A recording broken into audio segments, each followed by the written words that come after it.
All right, so this is the advanced attribution primer section. We covered this a little bit in last class. There are only two families of measurement techniques that are causal measurement today, right? One is incrementality testing, two is marketing mix modeling. Those are the only two families of methods, family of methods that represent causal measurement in today's landscape, okay? Most of the things that are causal are somehow like line up into these two families. There's a variety of techniques called quasi-experimental techniques. There is causal inference techniques, all of those things. One way or the other, they'll fit into these two families. So it's a nice kind of mental model for you to have as you are receiving information in the space. There's a ton of thought leadership in the space around marketing mix modeling and incrementality testing and all the libraries out there. But now having this mental model, what does it fit into? Is it testing family or is it a marketing mix modeling family, right? All of a sudden becomes much easier for you to absorb the information and where these things fit into the ecosystem of solutions that you may be putting together, okay? Okay, now let's jump into incrementality testing. Now, incrementality testing specifically is kind of the kind of techniques that are applicable is very specific to the place in the marketing funnel, where those channels play in the marketing funnel. Okay, so here is a representation of the funnel. Awareness, consideration, conversion, all this stuff. I'm sure you've seen 50 versions of this before. Now, the more important thing is to kind of look at the next column right there. It says, we think of everything before a consumer becomes a customer as prospecting, right? All the media that we deploy to acquire new customers, and we call that prospecting, at least in the class we do that. And you can see a lot of the channels and tactics that you might apply here. Facebook retargeting and Google Shopping, non-branded search, YouTube, Roku, these are all the kind of media channels that you might deploy to acquire new customers, okay? Now, right below it is retention marketing. Retention marketing is really meant to talk to your existing customers. You already have customers that you've acquired. They're part of a customer file. You have their email or their address. And now you can talk to them on a one-on-one basis using owned channels like email and direct mail and whatnot. Those are owned channels. But you can also do list-based marketing on almost every channel, like Facebook and Yelp, and everybody supports list-based marketing. So these are all CRM channels that you might end up using for talking to existing customers. Now, what you might find is that when we talk about measurement, a lot of the focus is here. It's because that's the new area. The budgets, if you take the overall budgets, especially for emerging brands, probably 95-5 is kind of like split between prospecting and retention. Now, as you talk about more mature brands that have been around for a while, you will find that they spend a lot of time and money on talking to existing customers, especially if they have a big catalog program where they're sending catalogs. You'll find that the budgets will flip. Catalogs are usually a big portion of the budgets if they have a program like that.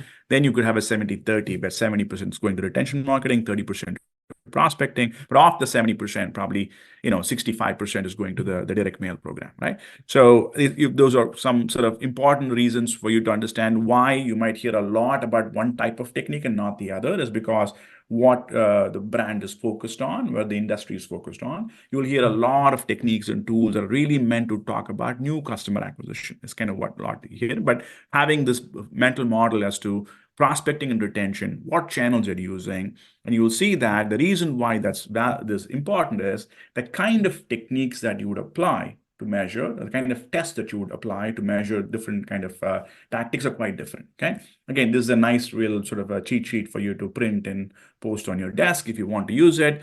You want to think of attribution in today's context as two buckets. One is base attribution, one is advanced attribution, right? Base attribution is what we're all used to calling as attribution.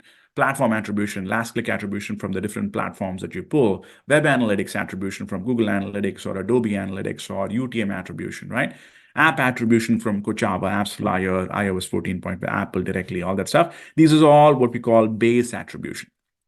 Okay, and if you go to the retention marketing world, the what we call match back reporting, which is kind of what equivalent of last click reporting in the digital world. In catalog world, they call it matchback reporting, which is very similar kind of sort of a correlational base attribution reporting. Okay, this is what we're used to thinking of as base attribution. Now, advanced attribution is all the causal techniques we're talking about in class, right? Marketing mix modeling, different types of incrementality testing and whatnot, right? Now, pay attention to the kind of tests that you can apply here versus here. You can see that for prospecting, you can do the one thing you'll hear over and over again is geo match market testing, and there are different forms of geo match market testing. Platform lift tests. If you go work with a Facebook or a Yelp or whoever, most of these platforms have platform lift tests, which is another form of incrementality testing. And then there are platform split tests, which are kind of like more specialized use cases for split tests. We'll talk about that in class.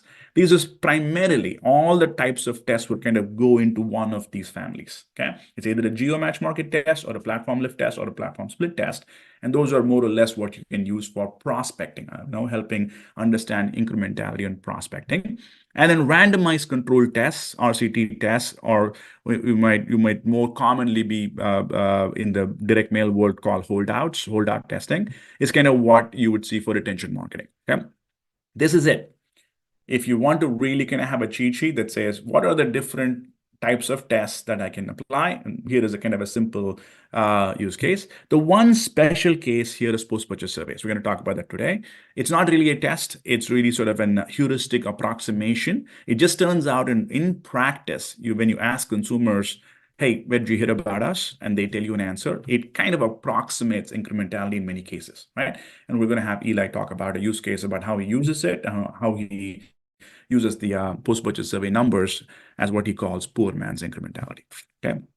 All right, let's jump in a little bit. Now, incrementality testing, when you hear the words incrementality testing, there is not clarity in the space as to what we're talking about. Really, there are two types of tests, and it's very, very, very important to understand the differentiation between the two, because whenever you say incrementality test, most of us think of it as holdout testing. Okay, but there are actually two types of testing there. One is called holdout test. Second is called scale test. Okay. Now, when you're trying to, the simple way to think about it is that let's take Facebook as an example. Almost all of you in class probably have some level of Facebook investment in your portfolio, and let's say you're spending about $100,000 a week on Facebook. Now, if you ask the question, I'm spending $100K a week on Facebook, how much is it contributing to my new customer acquisition or to my sales, right? Is it driving 20% of my sales, or is it driving 50% of my sales? So that question is basically a holdout testing question. What is the value of that investment in driving? What is the contribution of this current levels of investment in a particular channel? Could be Facebook, could be Yelp, could be search, whatever it is, right?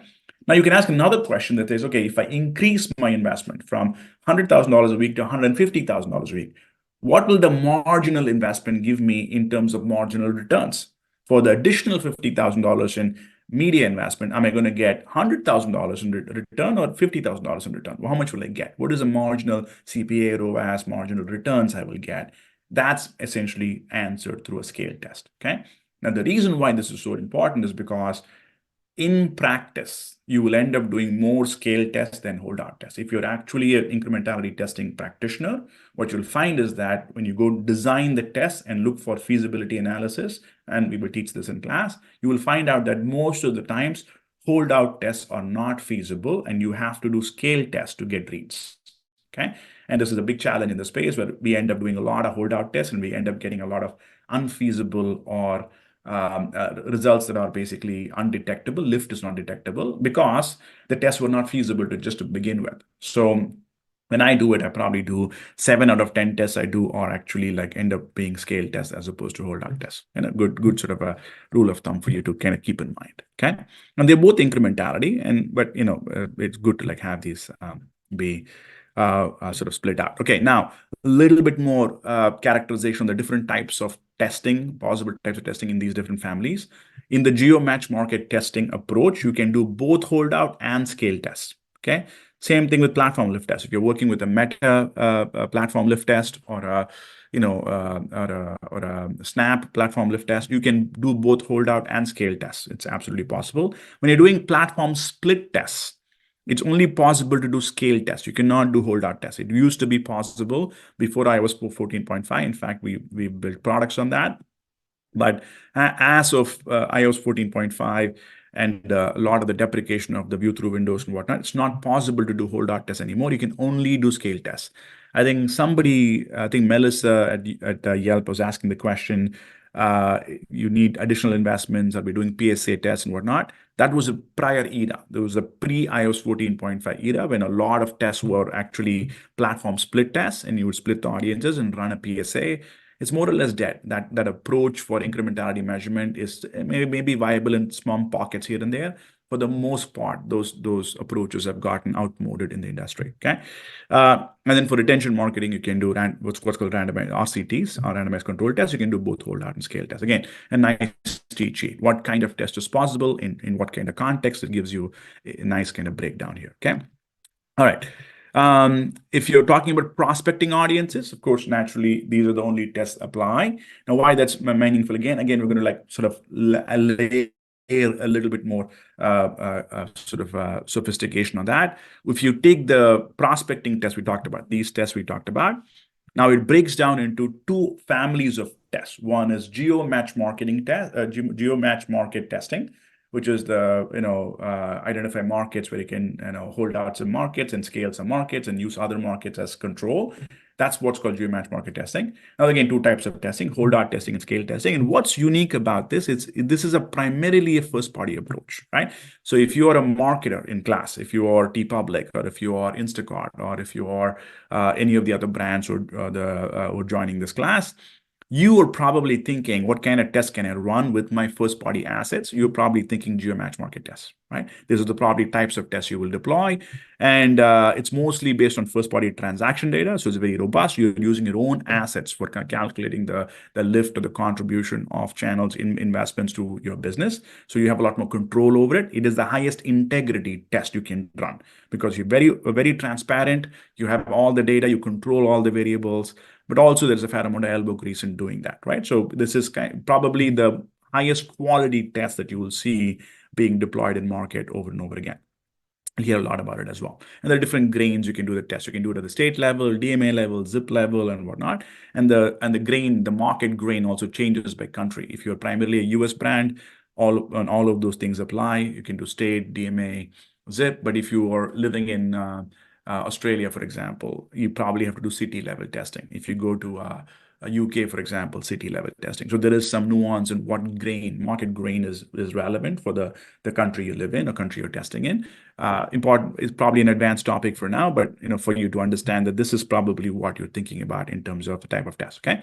Now, but there is a ton of testing here, audience split testing. I call these two types of tests, platform lift tests and platform split tests. I call them audience split testing. Hang tight for a second there, Karan. Let me finish. We'll pause in a second. Audience split testing. And audience split testing, again, two types, holdout testing and scale testing. And why this is relevant is because most of this kind of testing is done by the platforms, and by Yelp and Meta and Google. They have their own infrastructure for doing these holdout tests, and they have sophisticated infrastructure. Okay, I mean, a lot of them are built on this idea called ghost ads approach, which holds out impressions from consumers and uses that to synthesize control audiences, and then you can do a test and a control. The beautiful thing about this is that it's almost zero cost for marketers. If you're a brand or an agency, you can ask for a lift test from your account manager managing your accounts, and she will run it for you, and you will get a readout of it. And that's it. You don't have to really do a lot of work. The platforms do most of the legwork in executing these tests. But the con of that is that you don't have a lot of control over it. You don't have a lot of transparency in it. It's somewhat opaque in what you get. But that's a trade-off. You're always trying to figure out, and it's every lift test that you do. The one you do with Meta versus Roku versus they all have nuances. They are not apples to apples. One's an apple, one's an orange, one's like a banana. Sometimes there's a monkey altogether. So you have to like figure out what you're working with a little bit. So it requires you to have knowledge about the test and be able to ask discerning questions about the testing approach. And so you can figure out how to use it in your own context. Whereas when you do a geo match market test, you use one approach, one process for all channels or most channels, allows you more confidence that the tests are more apples to apples when you compare them. Okay. Again, a nice cheat sheet for you to understand the different types of tests in the market. Okay. One more slide and we'll go to Karan's question. Okay. Now, this is an incredibly important part of the incrementality testing learning is that incrementality testing workflow. Okay. I think I want to say Monday, we're going to go much deeper into this. We're going to go through. In fact, I might have given a post read or a pre-read on this where there's about a 30, 40-minute lecture on every step. We go into a lot of detail. It's a great lecture for you to catch. You'll have a lot more context for the process. But this is, again, a nice cheat sheet for you to understand what is the testing workflow, okay? Now, whenever you think about incrementality tests, everybody understands, oh, you got to design the test, you got to flight the test, you got to get the read. Now, it just turns out that there is a lot of different steps along the way that you need to follow to get good outcomes for yourself, for the agency you're working on, or for the brand you're working on, and it kind of it's advisable for you to kind of follow a more structured process. And what is the structure?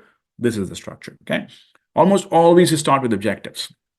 And I might have given you another pre-read that kind of goes into why it's so tricky to actually define objectives. It might say, oh, objectives are straightforward, right? I just need to understand the incrementality of Facebook, or I need to understand, what is the true ROAS of the search program I'm investing into. But it turns out when you unpack it with the person who has those objectives, it turns out it's not as simple. They're asking questions that are more layered. And for you to define a testable objective turns out to be a fairly tricky process. And there is some consulting to understand what decisions they're looking to make based on that question they're asking. Right. And based on this question, you might understand that, well, they're not asking that question really. They're really asking a slightly different question. And so tailoring that objective into a testable objective or a testable question becomes actually somewhat of an art, right? And we go into some detail on how to have that conversation, how to consult with your partners to understand the question they're asking, what decisions they're looking to make based on that, and then designing tests to address the underlying question as opposed to just what they stated. Okay, so that's objectives. Then you go in either audience or market selection, depending on the test. Standard, there's a lot of science behind it. Everybody understands this portion. What a lot of people understand is the feasibility analysis. When you go through market selection or audience selection, you go put it through a feasibility analysis kind of workflow to understand, is this test feasible? Now, the first thing we think about is, feasibility is statistical significance. Okay, is there power in the test, right? It turns out there's yes, that's true. That's an important check for you to have. And is there enough power in the test? When you're doing a split test, that's what we call statistical significance. You estimate if you have enough audiences to get stat sig. On the lift test, you're looking for what's called MDL, minimum detectable lift.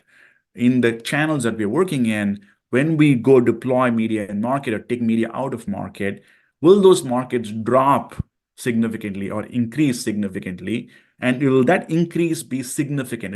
Will it cross the minimum detectable lift threshold for us to read the test? And sometimes we call it the power of the test, right? And that's a very tricky thing for us to understand because we don't know what the market is, what the channel is actually doing for us. Okay. Now, why did I go and talk about sensitivity analysis in the first class? Is because of this.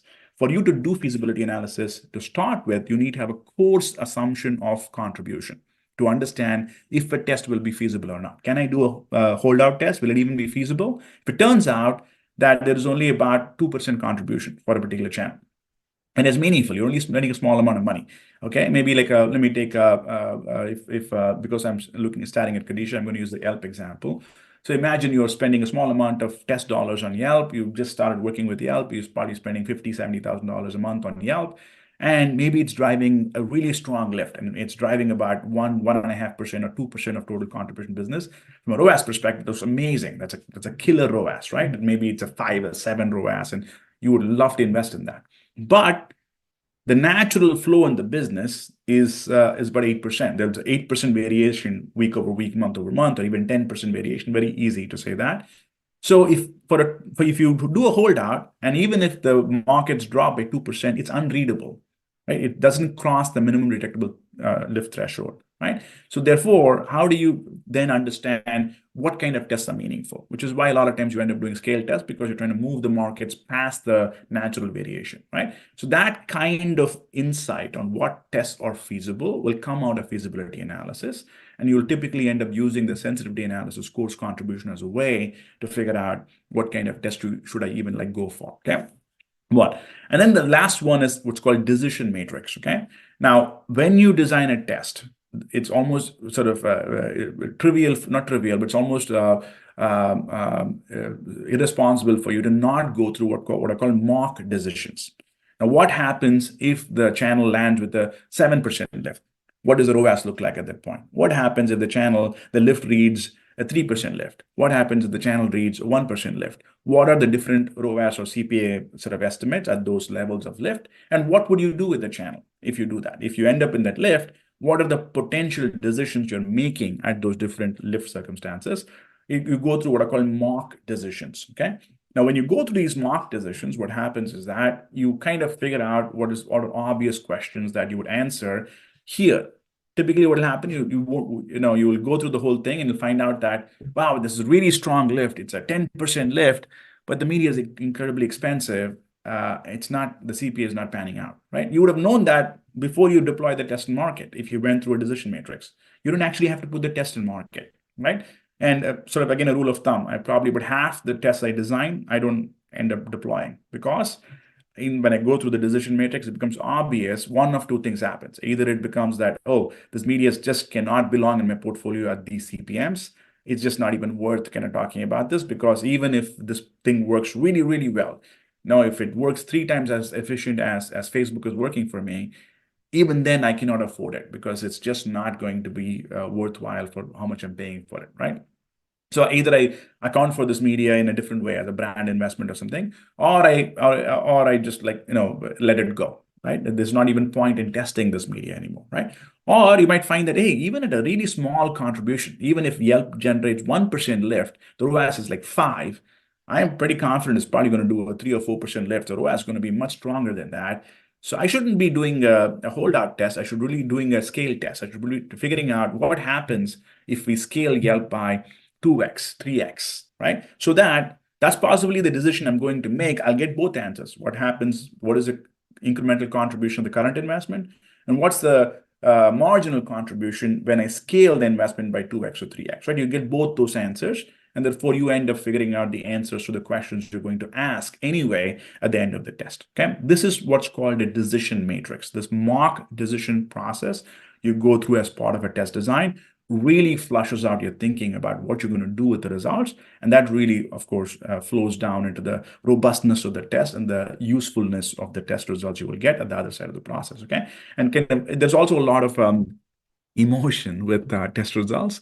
Test results are like a report card, right? And somebody has been working on this program for 6 months, and you're going to issue a report card at the end of the test and saying, hey, your program's either good or not good. Now you force that emotion to come out as part of the decision matrix. So it's already on paper. So they're not having that emotional outburst here. They're having it here before you flight the test. So a lot of the trash in the organization can get like figured out before you actually end up flighting the test. And the flighting the test is the most expensive part of the test design, right? But you actually go to the test and you actually deploy it in market, and markets are all kind of get all the execution gets aligned behind it. You can get a lot of that out here when the decision matrix process. Okay. And then there is lift analysis and consumer insights you generate, and the decisions you go through based on the decision matrix. These are all kind of probably common things that a lot of people do.